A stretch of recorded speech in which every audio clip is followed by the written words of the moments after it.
Hi friends, my name is Dokni Abhishek. Today's video topic is encapsulation. First one is what is meant by encapsulation. Encapsulation in Java refer to the integrating data, variable and code into a single unit.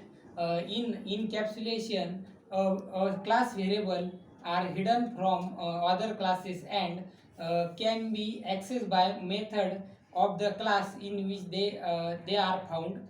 Encapsulation in Java is an object-oriented procedure of combine data members and data methods of the class inside the user-defined class.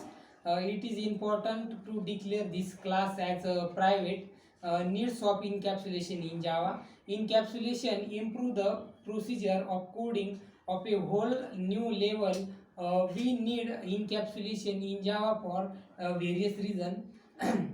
Next is a better control. Encapsulation provide unlimited control to the data member and data method inside a class. Next is getter and setter. The standard IDs provide the build support to getter and setter method, which increase the programming space.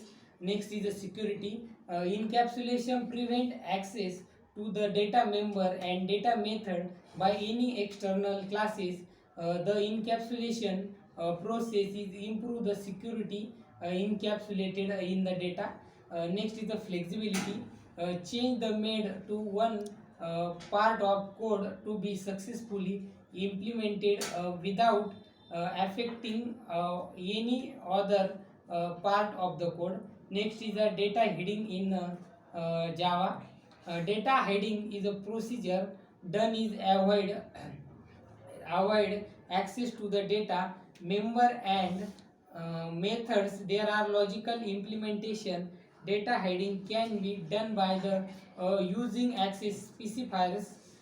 We have 4 access specifiers. First is the default. Default is the first line of data hiding. If any class in Java is not mentioned with an access specifier, they the compile with set of default access modifier. In next is the public. The public access specifier provide the access specification to the class so that it is can be accessed from anywhere within the program. Next is the private. The private access modifier